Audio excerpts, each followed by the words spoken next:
Bonjour à tous et bienvenue dans ce nouvel épisode de La Trentaine. L'épisode d'aujourd'hui, je vais parler de mes expériences récentes de voyager seule. Ah oui, parce que quand on a 30 ans, ou même avant d'ailleurs, ou même plus tard, mais qu'on est célibataire, eh bien, nos amis sont pas toujours dispo. La plupart maintenant ont une vie de couple, une vie de famille. C'est pour certains. On n'a pas tous le même emploi du temps. On n'a pas tous le même budget aussi. Ce qui fait que si on veut partir en vacances ou découvrir des nouveaux endroits, on peut pas attendre après les autres, sinon on fait rien. Et du moins, moi, c'est ma politique. Maintenant, j'arrête d'attendre après qui que ce soit et je pars. Alors, c'est sûr que sur le papier, c'est toujours plus sympa de partager un voyage avec quelqu'un, tout simplement parce qu'il y a des moments où on a envie de se retourner et de se dire oh, c'est magnifique, regarde. Enfin, voilà, c'est plus sympa. Mais plutôt que de rien faire et d'attendre que quelqu'un veuille bien découvrir le monde avec moi, je me prends par la main et j'y vais toute seule. Donc c'était le deuxième voyage que je faisais en solo. Bon, le premier, c'était juste un week-end où j'étais partie vraiment au milieu de nulle part, en pleine nature, en plein hiver aussi. C'était très frais par rapport à la rupture, donc vraiment pas du tout...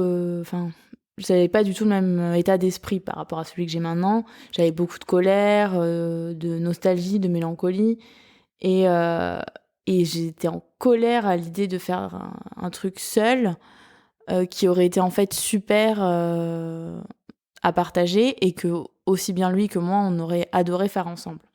Donc ça, c'était première expérience, mais finalement, je m'étais dit, bon, sur un week-end, c'est court, ça permet de voir un peu comment ça se passe. Et même si j'avais ça par rapport à ma rupture, j'ai quand même eu des moments où je me suis baladée en pleine nature, je suis partie en expédition un petit peu solo, parce qu'il y a des trucs que j'avais envie de voir. Bon, je me suis retrouvée avec de la neige qu'à la taille. Bon, voilà, des petites choses comme ça. Mais c'était marrant. Et donc là, je me suis dit, je vais repartir. Et cette fois-ci, absolument rien à voir, direction le Costa Rica. Donc je suis partie moins d'une semaine quand même pour jauger. Puis en plus, il faut quand même bien travailler de temps en temps. Et là, donc pas du tout la même préparation du voyage non plus. Déjà pas du tout la même état d'esprit à la base. Je suis beaucoup plus enthousiaste, bien mieux dans mes baskets que ce que je l'étais juste après la rupture. Et donc j'ai vraiment centré l'organisation, il y avait que moi, donc sur moi. Je me suis fait plaisir, je me suis choisi un bel hôtel, avec programmé quelques activités, mais pas trop non plus pour en fait voir ce que j'avais envie de faire au jour le jour. J'avais pris un petit pack avec un accès complet au spa, un soin, des cours de yoga à volonté, une initiation à la méditation. Sur le coup, j'étais un peu sceptique sur l'initiation à la méditation. Depuis la rupture, je médite beaucoup et ça a changé ma vie. Mais le faire avec quelqu'un, je savais pas trop à quoi m'attendre. En fait, c'était assez sympa. C'était un petit cours interactif, pendant 1 heure, différentes techniques de méditation. Bon, donc ça m'a pas tuée. Tout ça pour dire que donc j'avais fait cette organisation vraiment sur moi. Je m'avais pris des bouquins que j'avais envie de lire. Donc j'étais prête, quoi. Et honnêtement, je peux vous dire maintenant, c'est un des meilleurs voyages que j'ai fait. Déjà, le Costa Rica, c'est tout simplement magnifique. C'est exactement ce dont j'avais besoin. C'est très nature. On est entouré d'animaux, c'est coloré. Toute la journée, la plage. Vraiment, il y avait absolument tout qui était bien combiné. C'est un endroit où il y a plein de choses à faire et à découvrir. Donc on peut très bien passer une journée au bord de la piscine si on a envie, partir en excursion la journée. En fait, il y en a pour tous les goûts, pour toutes les envies. Et vraiment, c'était un moment fabuleux. Et donc pendant ce voyage, il y a vraiment eu des moments magiques, où je pense notamment un soir, je suis partie en excursion de nuit pour voir la fluorescence des micro-organismes dans l'eau. Alors moi, j'avais pris l'option pédaler avec un vélo qui flotte, mais on peut le faire en canoë. J'ai vu des choses absolument magnifiques à couper le souffle. Et alors certes que j'aurais adoré partager. J'aurais adoré partager ça. Mais en fait, même de le vivre moi toute seule, ça m'a vraiment... c'était des moments hors du temps. Petite anecdote, parce que forcément, quand on est tout seul et qu'on part à la plage, et y a le côté pratique de la crème solaire dans le dos.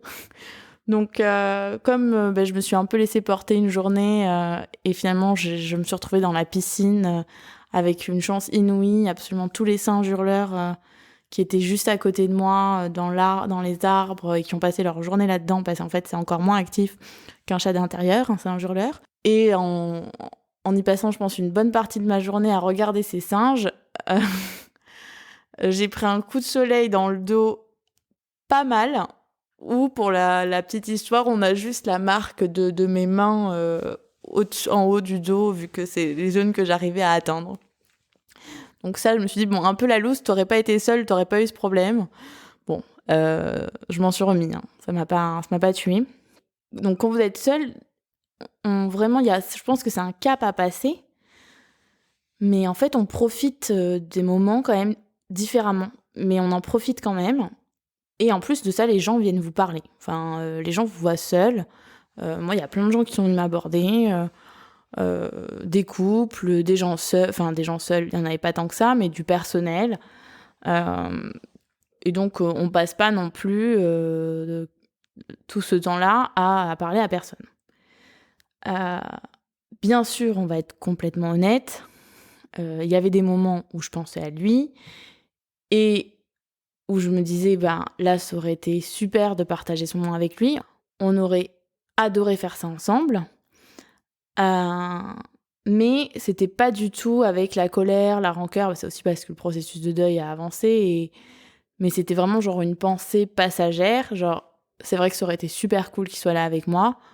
Il est pas là. Et je continue ma vie. Et c'est aussi très bien. Petite anecdote, donc un soir, je vais au restaurant parce que j'appréhendais quand même un petit peu les repas. Mais finalement, de façon assez surprenante, je suis pas du tout allée sur mon téléphone pendant les repas. Et en fait, j'ai vraiment profité de l'environnement dans lequel j'étais, de ce que je mangeais. Finalement, c'était pas du tout des moments stressants. Je me prenais mon petit cocktail, sans alcool, parce que c'est vrai que du coup, quand on est solo, on a moins tendance à prendre un verre d'alcool. Mais bon, à part un verre de vin, à la rigueur, avec le plat. Mais on va pas se mettre un petit cocktail... mon petit cocktail sans alcool. Et c'est vrai que je me suis dit, vraiment, je kiffe mon repas, ou mes repas d'ailleurs, et j'ai pas du tout cette angoisse de je suis seule.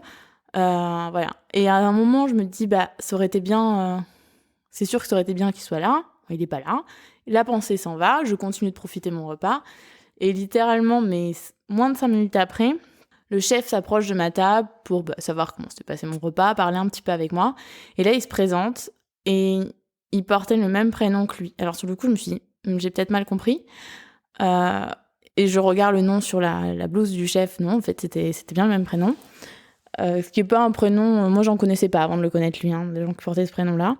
Même si c'est pas non plus un prénom très atypique. Mais passons. Ça m'a fait sourire. Parce que, vous voyez, je me disais, ça serait bien qu'il soit là. 2 secondes après, un mec arrive et porte le même prénom. Voilà. Mais ça m'a fait sourire. Et le moment est passé. Et j'ai juste kiffé mon dîner, même seule. Donc tout ça pour vous dire, en fait, moi j'ai vraiment adoré cette expérience. Bien sûr, je suis une femme, je suis seule. Il faut penser à la sécurité aussi. C'est aussi pour ça que j'avais choisi un bel hôtel, parce que je voulais un environnement sécure. Là, je vous avoue que je prépare mon voyage au mois de juillet, où concrètement, je vais partir 3 semaines seule. Enfin, seule a priori, jusqu'à preuve du contraire. Et là, il a fallu que je réfléchisse par rapport à ce que je voulais faire initialement, parce que seule, c'était pas des conditions sécures. Et même si c'est un endroit magnifique, j'ai pas du tout envie de finir violée, puis tuée et enterrée dans un endroit magnifique. Je resterai quand même morte. Donc, tout ça pour dire, sur une note positive, qu'il faut quand même penser à la sécurité quand on est une femme et qu'on voyage seule. C'est pas pareil. On va pas se mentir. Mais cette habitude de voir... Enfin, cette habitude, c'en est pas une là, mais le fait de partir seule, c'est vraiment quelque chose que je garderai, même quand je serai avec quelqu'un. Alors bien sûr, quand je serai avec quelqu'un, je partirai pas dans des endroits seule de découvrir le monde, parce que c'est très bien, j'adorerais partager ça. Mais je me suis dit, je peux bien partir en week-end toute seule, me faire un petit week-end spa, parce que moi j'adore ça, ou une capitale, surtout quand on est en Europe. En Europe, c'est ultra facile. Et en fait, c'est aussi des moments qui sont super cool juste pour moi. Donc vraiment, n'attendez après personne. Le Costa Rica, mais je vous le recommande, mais à 10 000%. Je peux vous dire tout de suite que moi, j'y retournerai plus longtemps et avec quelqu'un cette fois-ci, parce que je l'ai déjà fait mon expérience toute seule du Costa Rica. Maintenant, j'ai envie de partager ça et de découvrir, de faire d'autres trucs. C'est un pays où il y a 10 000 choses à faire. Et honnêtement, je vous assure que sur le début, c'est un peu angoissant. Mais en fait, si vous décidez... Enfin, moi, j'avais organisé le voyage en vraiment choisissant que des trucs qui me faisaient plaisir. L'hôtel, les soins, tout. Enfin, vraiment, même le voyage en avion était en soi une expérience. J'avais tout choisi que pour moi. Et donc, tout était super cool. Et vraiment, je vous le recommande. Tenir compte de personne, parfois ça a du bon. Attendre après personne, finalement, c'est ce qu'il y a de mieux, parce que la vie, elle passe. Et c'est vrai que moi, avant, j'attendais qu'il soit disponible pour qu'on puisse voyager ensemble. Là, la question d'attendre pour qu'il soit disponible ne se pose plus. Donc, je le fais. Et en fait, je suis ultra contente de le faire. Donc, vraiment, allez-y, n'attendez après personne. Et ça va bien se passer. En attendant le prochain épisode, je vous embrasse. Et surtout, vous n'êtes pas seul.